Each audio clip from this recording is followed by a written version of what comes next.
नमस्कार. महाराष्ट्र योजना कॉर्नरमध्ये आपल्या सर्वांचे स्वागत आहे. आजच्या व्हिडिओच्या माध्यमातून आपण बघणार आहोत की संजय गांधी निराधार योजनाबद्दल आजच्या व्हिडिओमध्ये आपण एक महत्त्वाची माहिती बघणार आहोत. व माहिती कशा संदर्भात असणार आहे, ती आपल्या खात्यांमध्ये पैसे कधीपर्यंत जमा होणार आहेत याबद्दल. तर मित्रांनो, आज काय आहे तर आपल्या सर्वांना माहीत आहे की ही जी रक्कम आहे, संजय गांधी निराधार योजनेची ही रक्कम आपल्या खात्यांमध्ये जमा होत असते. जवळपास महिन्याच्या सुरुवातीला 5 तारखेच्या आसपास, म्हणजेच की 1 ते 5 च्या दरम्यान ही रक्कम जमा होत असते.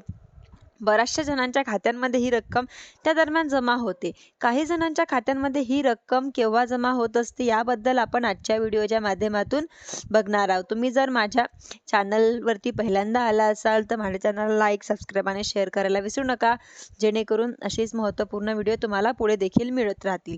रक्कम बऱ्याचशा खात्यांमध्ये जमा होण्यास सुरुवात झालेली आहे व या व्यतिरिक्त कोणत्या खात्यांमध्ये ही रक्कम जमा नाही झालेली आहे. असे कोणते व्यक्ती आहेत की असे कोणते निराधार व्यक्ती आहेत की ज्यांच्या खात्यांमध्ये ही अजून रक्कम जमा झालेली नाही, यांच्याबद्दल सविस्तर माहिती आपण आजच्या व्हिडिओच्या मार्फत समजण्याचा पूर्णपणे प्रयत्न करणार आहोत. चला आजच्या व्हिडिओला सुरुवात करूया. आजचा हा जो व्हिडिओ आहे हा ज्येष्ठ नागरिकांसाठी अत्यंत महत्त्वाचा व्हिडिओ आहे की गव्हर्नमेंट एक जी-आर आला होता, म्हणजेच की महाराष्ट्र शासनाचा एक जी-आर आला होता. त्यामध्ये त्यांनी सांगितलं होतं की त्यांचं म्हणणं होतं की त्यामध्ये आपल्याला असं सांगण्यात आलं होतं की आता जी रक्कम आहे ती संजय गांधी निराधार अनुदान योजनेची जी रक्कम आहे ती आपल्या खात्यांमध्ये तेव्हा जमा होईल जेव्हा आपल्या खात्यांमध्ये DBT ही सुविधा चालू असेल. DBT म्हणजेच काय? Direct benefit transfer. तर डायरेक्ट बेनिफिट ट्रान्सफर पोर्टल मार्फत तुमचे हे अर्थसहाय्य आहे त्यांचे वितरण करण्यात येणार आहे. आणि हे कधीपासून सुरू झालं होतं तर हे मार्च-डिसेंबर 2024च्या आसपास पासून हे सुरू झालेलं आहे. फेब्रुवारी 2025 या 2 महिन्याचे अर्थसहाय्य जे वितरण होते ना, ते सुद्धा DBT direct benefit transfer portal मार्फत स्टेट लाभार्थ्यांच्या खात्यांमध्ये जमा करण्याची बाब शासनाच्या विचाराधीन होती. यामध्ये अजून एक प्रयत्नाचं सांगण्यात आलेलं आहे की ही रक्कम आहे ती कोणाकोणाच्या खात्यांमध्ये जमा होणार आहे. तर ही जी सर्व व्यक्तींच्या आहे, ज्यांच्या निराधार व्यक्तींच्या खात्यांमध्ये जमा होणार आहे, त्यांचं DBT पोर्टलवर आधार व्हॅलिडेट झालेलं पाहिजे. आधार हे म्हणजे की DBT लिंक सुद्धा पाहिजे आणि पॅन कार्डला आधार कार्ड सुद्धा लिंक पाहिजे. DBT पोर्टलवर आधार व्हॅलिडेट झालेलं नाही आहे अशा लाभार्थ्यांना हे जी आहे ही रक्कम हे भेटू नाही शकत. या शासन निर्णयामध्ये लिहिलं होतं, यात सांगण्यात आलं होतं की जर DBT पोर्टलवर तुमचे आधार व्हॅलिडेट झालेले असतील तर हे व्हॅलिडेट तुम्ही सर्वप्रथम करून घ्या. यामध्ये अजून एक सांगण्यात आलेलं होतं की श्रावण बाळ सेवा राज्य निवृत्ती वेतन योजना यामध्ये किती व्यक्ती आहेत, किती निराधार व्यक्ती आहेत, की किती व्यक्ती असे आहेत की पोर्टलवर अजून देखील आधार व्हॅलिडेट झालेले नव्हते. तर यामध्ये यांच्या व्हिडिओच्या जी सविस्तर माहिती तुम्हाला देणारच आहे, जेणेकरून तुमच्याकडनं महत्त्वाची माहिती सुटणार नाही. तर आपण जसा व्हिडिओ पुढे जाणार आहे त्याबद्दल आपण माहिती बघणार आहोत. जवळपास कशी कोणती तारीख असू शकते महत्त्वाची जेव्हा ही रक्कम मिळण्यास सुरुवात होऊ शकते. आपल्याला अजून एक सांगण्यात आलेलं आहे की जवळपास 9 लाखहून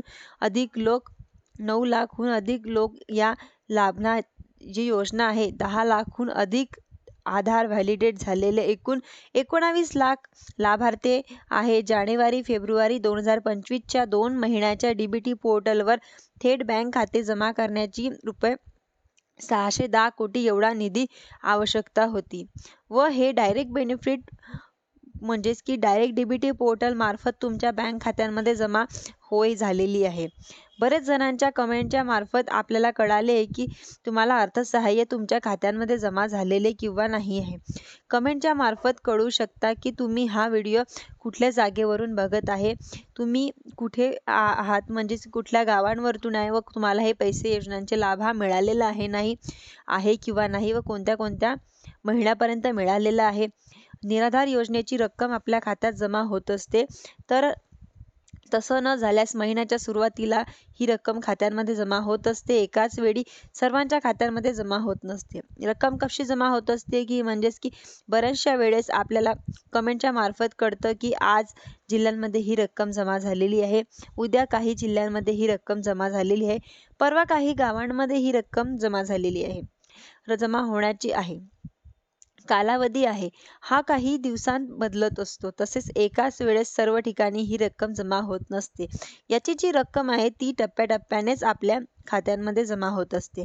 याची आपण सर्वांनी नोंद घ्यावी. यामध्ये असेही सांगण्यात आलेले होते की सर्व जिल्हाधिकारी यांना कळवण्यात येते की संजय गांधी निराधार अनुदान योजना व श्रावण बाळ सेवा राज्य निवृत्ती वेतन योजना या योजनेतील लाभार्थ्यांना यापुढे अर्थसहाय्य केवळ डीबीटी पोर्टल आधार व्हॅलिडेट झालेल्या लाभार्थ्यांना देण्यात येणार आहे. त्यामुळे यापुढे सर्व जिल्हा तालुका कार्यालय विशेष सहाय्य योजनांसाठी निधी बिक्स प्रणालीद्वारे अर्थसहाय्य वितरण सुविधा उपलब्ध करून दिली जाणार नाही. यास्तव सर्व जिल्हाधिकारी कार्यालयांना डीबीटी पोर्टल प्रलंबित असलेल्या लाभार्थ्यांची माहिती भरण्याची कार्यवाही युद्ध पातळीवर करण्यात तसेच लाभार्थ्यांना आधार अवैध करण्याचे तालुका विशेष मोहीम राबवण्यात सर्व जिल्हाधिकाऱ्यांनी यांना पुनश्चित सूचना करण्यात येत आहे. डीबीटी पोर्टल ऑन बोर्ड आता व्हॅलिडेट न झालेल्या कारणास्तव यापुढे लाभार्थ्यांच्या अर्थसहाय्य न मिळाल्यास याची सर्वस्व संजय गांधी योजनेची रक्कम आपल्या खात्यात जमा होत असते. तसं झाल्यास महिन्याच्या सुरुवातीला ही रक्कम आपल्या खात्यात जमा होत असते. एकाच वेळी सर्वांच्या खात्यात जमा होत नसते.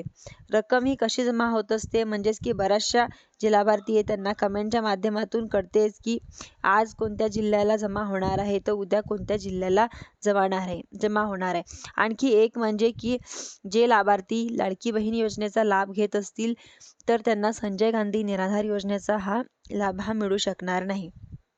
म्हणजेच की जे निराधार व्यक्ती असे आहेत की काही ज्या महिला आहेत की त्या संजय गांधी निराधार योजनेचा लाभ घेत आहेत त्यांना लाडकी बहीण योजनेचा लाभ मिळणार नाही. कारण महाराष्ट्र शासनाने स्पष्टपणे नमूद केलेले आहे की मागच्या GR मध्ये की तुम्ही कुठल्याही एकाच योजनेचा लाभ घेऊ शकता. तुम्ही दोन्ही योजनांपैकी एकाच योजनेचा लाभ घेतला तरच तुम्हाला या योजनेचा लाभ मिळणार आहे. जर तुम्ही लाडकी बहीण योजनेचा लाभ घेत असाल तर तुम्हाला संजय गांधी निराधार योजनेचा लाभ मिळू शकणार नाही. जर तुम्ही संजय गांधी निराधार योजनेचा लाभ घेत असाल तर तुम्हाला लाडकी बहीण योजनेचा लाभ घेता येणार नाही. म्हणजेच की कुठल्याही एकाच योजनेचा लाभ तुम्हाला मिळणार आहे.